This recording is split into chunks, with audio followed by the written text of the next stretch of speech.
Mot irikendo de siang matin metia siang kasa busel nindu da para busel podi mera pengwen oru elifara ku periodek ajoli ngati ma itingu karperi man iti kaneno West Nile TV mot makoyashit iri man pende karara made kanikelo iri LEMB ANGEYA ku Alur mawakele ku pangsiang syaku siang kasa siel paka bir siang kasa busel man mapodi wachidu LEMB na mazongo nyinga utie pis ushake dong wa kwana LEMB na madongo kumaendie Juluongo sho ni miyo sham maber ipasho migi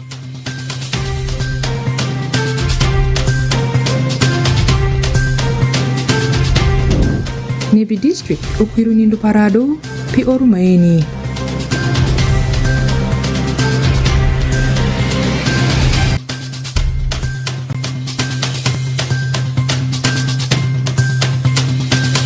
Mediri mi bei pomo obediango swing boda-boda mi paida.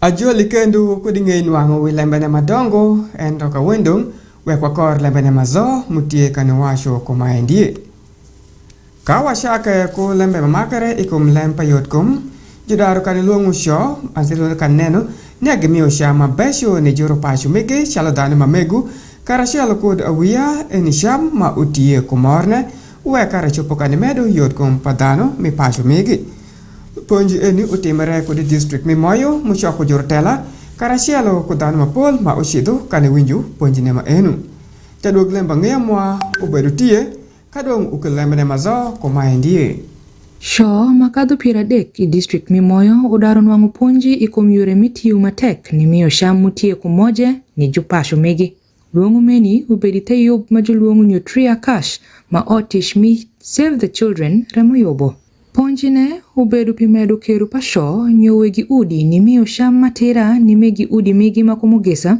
mana wia Maponji ne utimire kabedo mi moyo Town Council Hall Opolot Francis jadi kind yubeni ukwayo sho ni poko LEMB kindano karashopo konyo ni luenyo ikum sham mutie kumoje The representatives here will support us cascade the information to other men because the idea is we want them to behave well in their families, try to support them with their women very well to make sure that children are brought up without getting malnourished.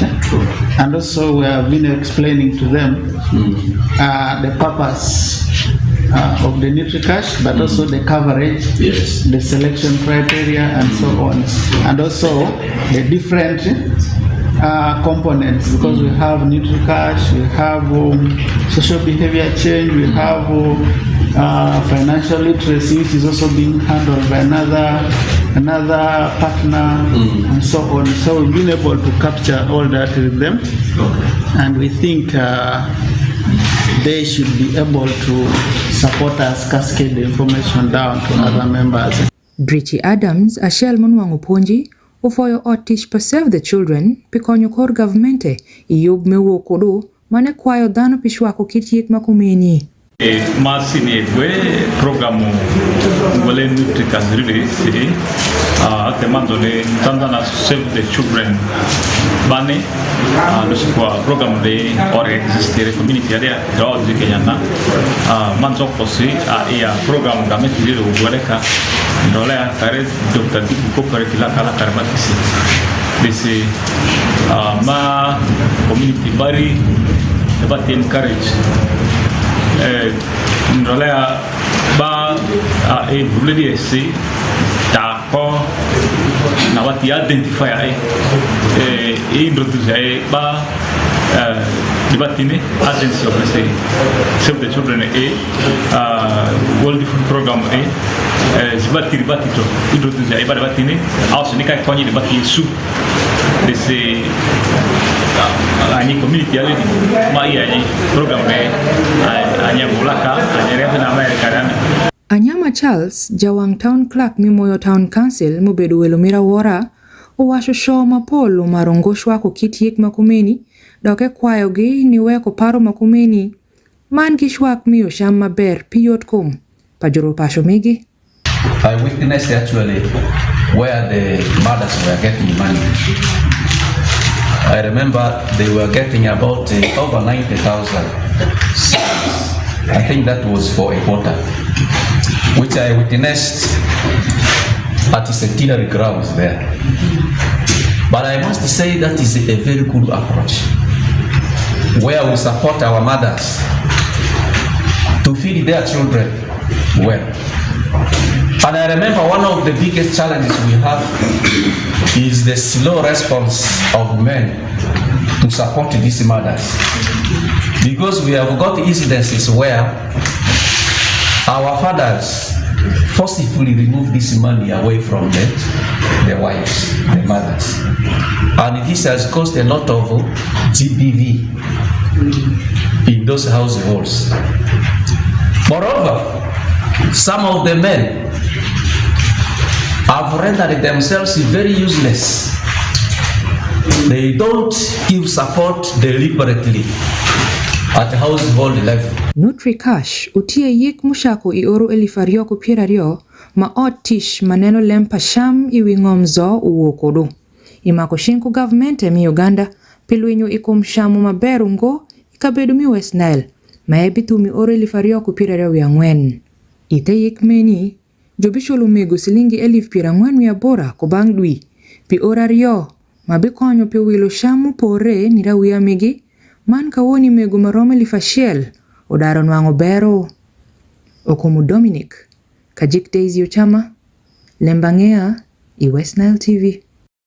Kadong ni weko LEMB ANGEYA ma Asia wanen LEMB ANGEYA mo kende mutie kanibino ide sheng matin eni arado Minebi district karashel kujurtela gisho akre karashelo uwe kara gisho poka ni kwiru kuru nindu parado maji yobu pe district ne ma Asia mutimere mana woru poina yobne pe Uganda ukatu dui ashel mukatu angish enke jurtela Minebi karashel kut arado giwok upar mi kwiru nindu ne uwe kara gisho poka ni nyutu bende ni arado kit bero ma arado utie kanitimu zilu idangu ngom mi Uganda karashelo kungom kende Jagoden bangiamwa uberutie kadong udugu iwalembene komaendie.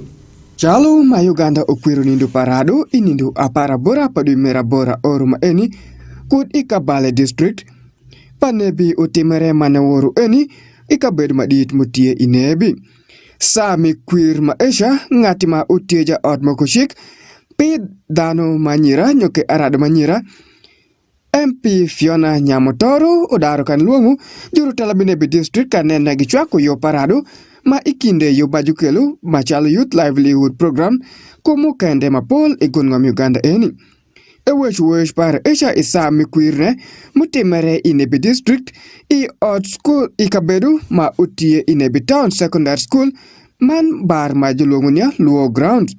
Ja odd mokochik eni odaro kani wech magwey ikom jurtela pa utie kan kwayo arado kuyore mitimu lembe marash azilo neka odok itenge pa government eni yoma utie pibero parado. I am grateful that we have gathered here today to celebrate with the young people of Nebi. And my gratitude goes out to all of you, our elders, our leaders, our partners, for standing together to see that the youth of Nebi are as vibrant as they should be. Nebi as a district, I think, is not void of leadership, because when you see the caliber and quality of leaders that we are producing, we are certain of the future. The only thing we need is continuous support. Exactly, yeah. And that is all we advocate for. I want to thank the young people in particular, the youth leaders. It is not every day that you get a group of youth leaders who are committed and they know what they want. Ours is a drive to create a difference in society, because we know where we come from. We understand our backgrounds. We've been limited by many factors. We've had cultural hindrances. It's not been easy to have women, young girls in Nebi come and stand in different positions of leadership today. When I now see we have the first female cow, We've had female leaders at different levels, very many young women that are representing at different levels. My heart skips for joy. Girl child education is everyone's responsibility in this district. We need to ensure that we represent our people at all fronts by supporting the girl child. The reason as to why I'm emphasizing that is because when we have more girls complete education, we are not just supporting girls going to school, but we are building communities. We are having mothers that are going to nurture future leaders. When we have high rates of teenage pregnancies, it is our communities that are being destroyed. Because we shall have children raising children, and it is not a situation that we can be proud of. Ngatima utie jawi arado Pinebi district, Savio Kakonda, udaro kani wachu benenia arado, umako unen bero pakwiru kinindu makumenu enu, man edaro kani kwa governmente kanen nyagimiyo, chuak mokende mapolni arado. Wawoto kuban sub-county, wawakarado wadwa ningeyo program pagamente, ebelu iwaber mokwe. Ikuma ene jaditu elumira wora, wanjalo jorotela parado, wang mapol kawa bebini tela kumeni, ngeyu teknia ya arado eni gisomo rukani, ngechu bigitie nedi, wan kutela mwa, wawangini youth council, wahiyu ya wabechi wakarado mwa, ni winju, lebe mwawe winju igi, wekara dimak lebe pasomu bedi chingi. So apita youth iwa ichokoma eni ya arado Pinebi district iyabo wangi ichokiri kidok cheke isomo ilevel matongtong asaga ne jorotela eni mapape wetu kawoni polmigi ubechi graduating mange kanemira nyim wabikelo ke wandano ni neno ya lebe mobu wetu igige utie lebe ma utie kakado kakare ikome eno utie kendingo kubang sub-county wateka wako arado ni binu iponji matongtong mamako kom bondo miching tekene arado mo yobre banu ungeyo chwak ma eri wagenwango kali bang plan international bagi yap ki wakabedu majulongo smart hub utie ije town kakeni watie ko ungu majulongo Lucky Nation Foundation gitie kolungu matongtong bapon but above all wafoyo gamente badit pemiku iwa the only sub-regional youth hub in Mwami West Nile utie izongo but I have eno ko bankare yonge biya musiala wachoko betwalo arado ubechego ubesomi zombo kinwango bodo micheng gibe timu tichimi salon gibe neno kitemi gurukom nyo tiu kubao majulongo kapenfino metal fabrication kulebe munge gikingi so watie kugenia ya kuban sub-county kawa tiu matek ikane mubini wamwa wabibelu kujolo bodo mapol maube timu tichmigi itiu kuduwi gigigi ebimiko anyonga man ekela loka ikwami gide.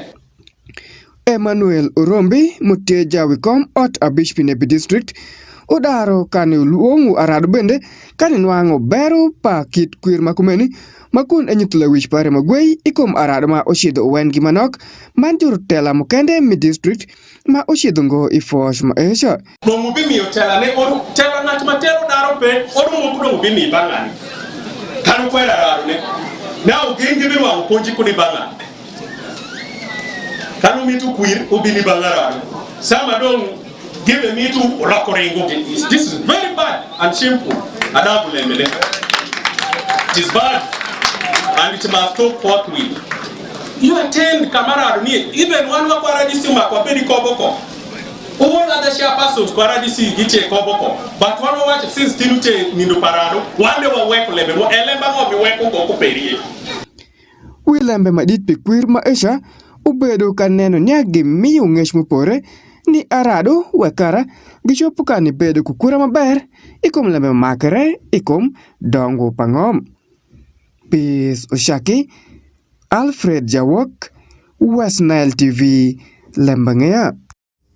Kendo ajoli man kawanen Lembangea mukende mutie kanibinu danu mapol odaro kan yutu fosh migi ikom jadit mashon ubedo jawi ungu milem gamba mi yupisi modaro kanito magi foye kodo pitich matek ma etimo ikindano sawa ma ebedu kwa chalo jawi ungu milem gamba mi yupisi enu jadu Lembangea mwa ubedu tie kadong ukelembe ne mazo kumaendie ni lubre kotho pa jadit kamure titia Caleb mobedo jawang jawiungu LEMB gamba pa UPC dhano mapolo weshi kum jadite ni kwa pare. Ngata Shell Steven Atuma oro pira busiel wiabish omin Caleb washo omine obedo ngati makano lembengo omaro weko rash dok eshungu ilembe matira sawa sheke. Asiako kamure Peter neru patitia washo jadit eni omaro miyo ponji man paro mabesho ni dhano pikela loka maber. Ojuaro ni buni jawikom otario mite mukungu miro shopi unyutunia jadit kamure ubedo ngati mutiyo matek kwa pare zo ni dongo LEMB gamba mi UPC. Mr. Kamure had been a strong UPC supporter. He actually belongs to the Kamure family, and the father used to be a strong one. Even the sisters, those of Sally and what those were all people who had been strong UPC supporters. I know him as somebody who had always been strong in his wish or to make sure that UPC always grew, and he's not somebody who is sort of it's not a sort of saying I can't work with this and that party. He's always been somebody who talks much about UPC and love UPC so much because he, according to him, it's actually UPC which had brought education to be in a better sort of what, and for him, according to him, he will die a UPC, and indeed he has died a UPC as he wanted. I know Kamure is somebody who had been true to himself, though he has been a UPC, but he's somebody who liked education, and he has always been somebody who actually likes farming. And people usually, even there are times when I used to take farmers to his place, and we see how he was doing some irrigation and like. So we are really so sad about his death. May the Almighty rest his life in peace. Honorable Leko Joel, jara ot mokushik Piterego West Constituency, uwash jadit kamure ubedo ngati mumaro kelo dongo ngom ni dhano sheke. And we share so many attributes together. Wealth creation for the people. That was what he was promoting, and that's what I promote. So he did his part politically, socially. He did his part. I think God, that's what he has taken him. Yeah, may his soul rest in peace. Jonyole I oreli fashel dakabungwen pira bishu ya ngwen maneta oshenga ngwen ninda para ngwen iduimira bungweneni I odiat maditi ya rua kutuo mapol mashalo tasokari presha kumu kende shalo majori ya mopare ubeka nyutu. Osuta Yusuf Kajik Daisy Ochama LEMB ANGEYA West Nile TV.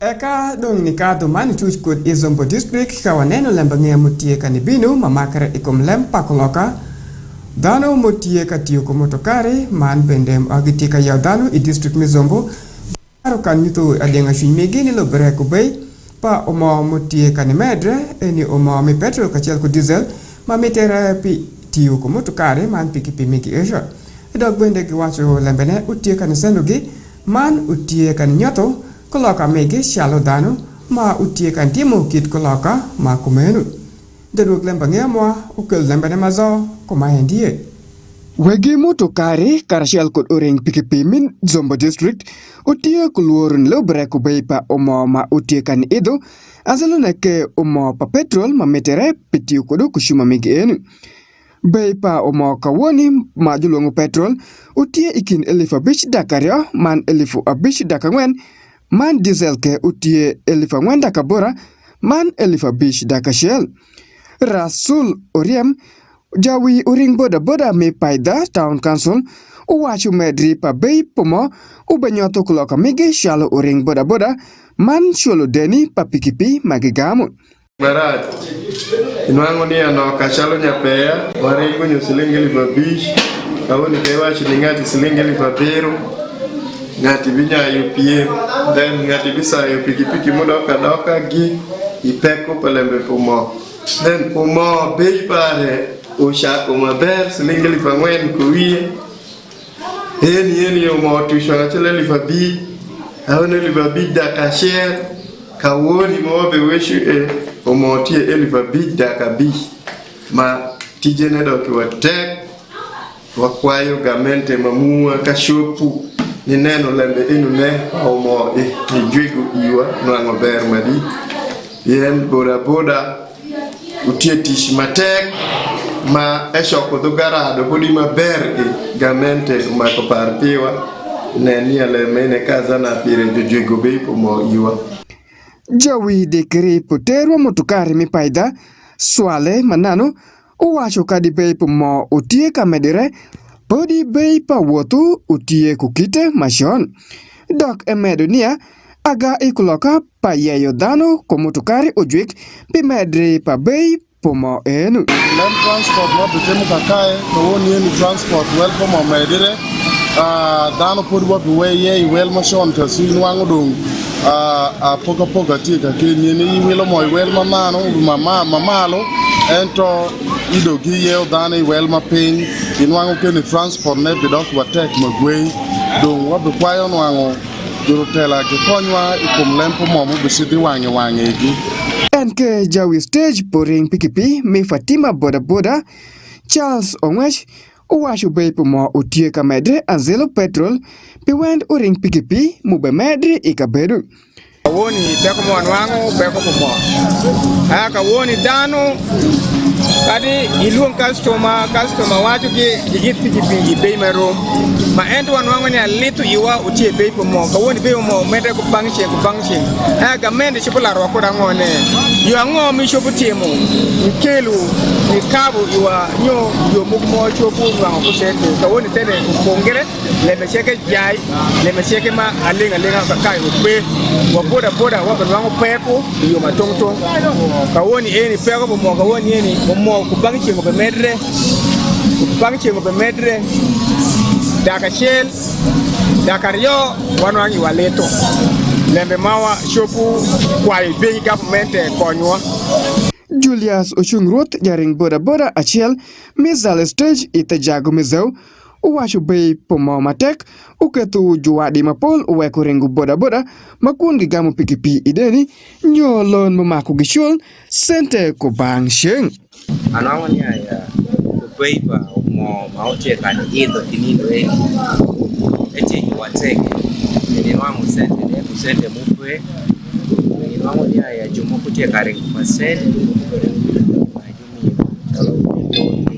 ingin wangu ni sao sente tie chalo ana dano maringo ai maposho manwangu ni ya etingu ira sente matiti wangu mo chalo mo shono pina wel single for mwen but ka wonde ngote kan wangu mo be single for beach da kan mwen ngeti watek chalo boda wote kan leto pikato Kawani bei pomo I kapeko mamapol ipaida utie elifu abish dakabish man kelworu tie nia eshopo ido pakabir elifu abusel ka loka maber unen ungo ikindano mutie kanilwaru omo Peace Oshaki Jawok Alfred West Nile TV Lembangea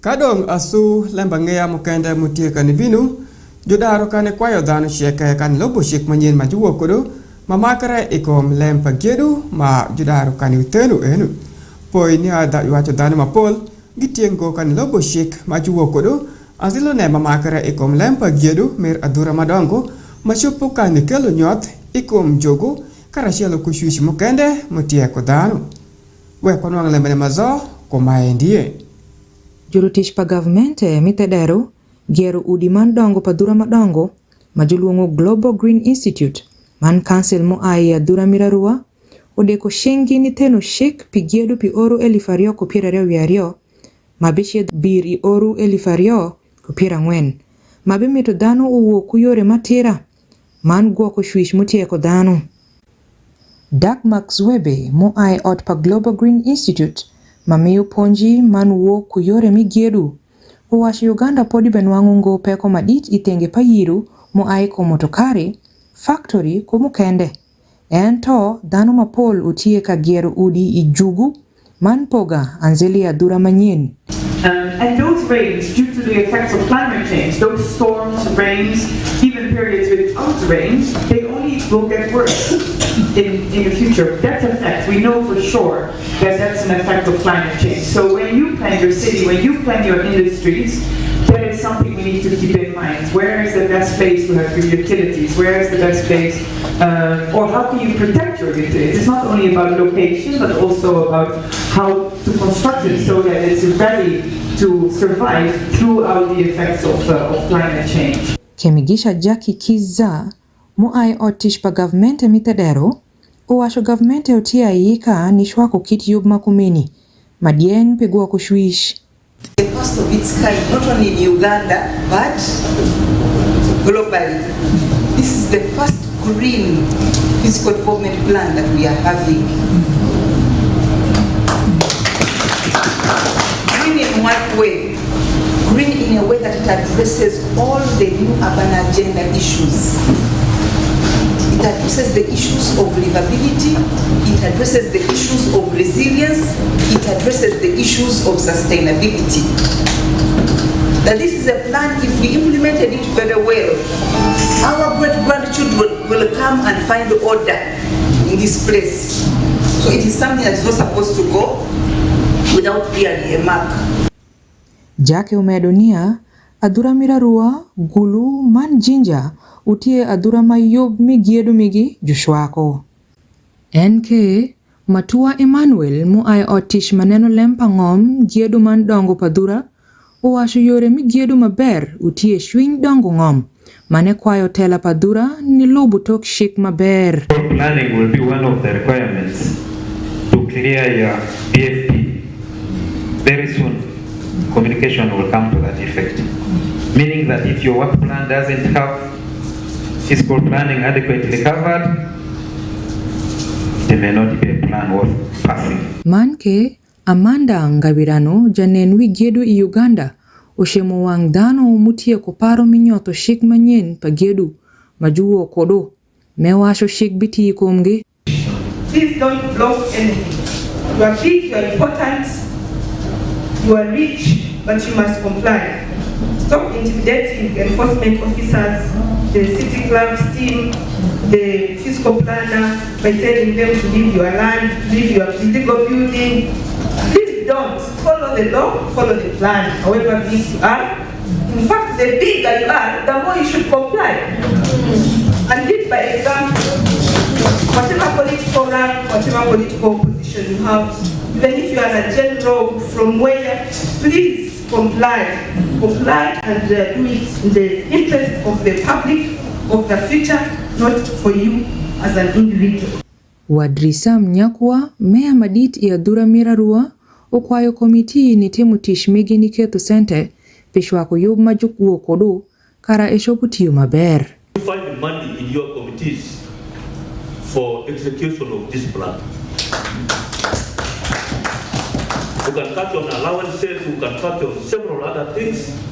We should start the detailed planning one by one, training center by training center of this. We should go and begin marking those roads. Actually, if we would do it, it will be our talking point in 2026. Aduogi mu ai otish maneno William I oro elifario kuda parabish I komruom pasente. Unyutunia percent pirario kende. Pagiedu remulo boshik. Mube miyo kare ni dano mapol. Pitoro shik ne. Frederick Dramadri. Kajik Daisy Ochama. LEMB ANGEYA. I West Nile TV.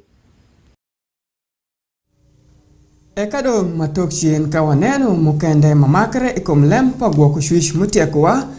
Jurutela mo ay kudi district mimadi okolo odaro kaniwo kuparo midwo guve laya itim majalungu ajai game reserve ma pikare malash ubedu gin ashel ma kabedo mimadi ubedu kod anyonga iye man bende gidaro kanwasho tima esha unyotere ni kum kurapadana ubedu maberongo ma gibekani nyoto kodu leyane ma kun ubekani kelu igilim ma ubekani konyo kodu dano ma esha Tedwok LEMB ANGEYA mwa uchoko do lembe kan ukele kumaendie.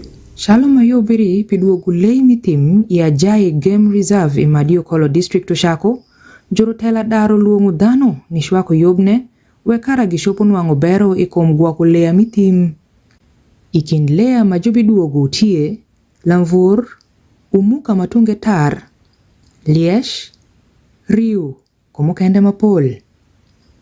Tim Mira Jai Game Reserve oshako pipoi ikum jadit ajai ruoth mimadi mubedo jagwok lea mitim ikind oro elifashel dakabongwen piera deka bero. NK nilubre kulempa dwar makatere omuka mapol mudong government oshoko manutero itim miziwa Rhino Sanctuary pegwako kuomegi. Drabe Ismail jawikom otabish mimadi Okolo District okwayo winjiri kudi bang dhano makelo lea ikom mayo kabedo migi nyoke nyoth mukende shaladuogi. Called upon our people to join us in our struggle to give all support to our and ministry in the development of this place. We have been made to know that there are some people who are resisting this initiative, but we want to say, for us, we are going to do everything possible to see that this place is developed. Because where it is not developed, it is actually useless to us. For us to enjoy it, we need to develop it, where it will be of benefit to all of us. Night Zahara, Janen William Swish imadi Okolo District, unyuto beru paduogu lea mitim ikabedu mimadi, man medo lash pakabedu mako gwagi. Of course, there is a revenue sharing of 20%. Such revenue will be used within the community to develop social amenities and other kind of supports like schools. We have the roads. We have the community projects. Let me say souvenir shops. Communities also indulge in other activities like cultural dances, which is at a fee. Then we also want to train them to be tour guides, the rangers. And of course, when the area is restored, we shall have accommodation facilities. The same communities will be employed to work there within the hotel sector. That's a benefit to them. Then to the government, of course, we shall have revenue. These days we are gearing at domestic tourism. There are locations near Congo and Sudan. Of course, the category of people who these days like to travel, the youth, will automatically come here to Ajay Wildlife Reserve. Then we have schools. Instead of school children to go to Murchison Falls, to other places in Western, Eastern, it will be, Ajay will be nearer to our West Nile schools, both secondary, primary, and even universities. They will come here. Then the other opportunity will be for research. Those interested to do research, Ajay will be a very good avenue. And of course, that is a lot of revenue, both the district and the local community. Drasi Alex, jarabeda shelo washo, gitie ayika shalo dano mimadi, pijolo duogu lea mitim, kadi peko pangombende podutie mashopo sendogi. Wildlife, in particular the white rhinos, the communities were positive and they are still positive from the time ago. When this information reached to them, there were some community engagements done, consultative meetings were conducted, and the responses were all positive. However, the communities also delayed their complaints to UA about the reintroduction of the white rhinos. One, when these rhinos were at Ajay Game Reserve, there were as many as there are now, and they were in the current Ajay Game Reserve. Though later on there was any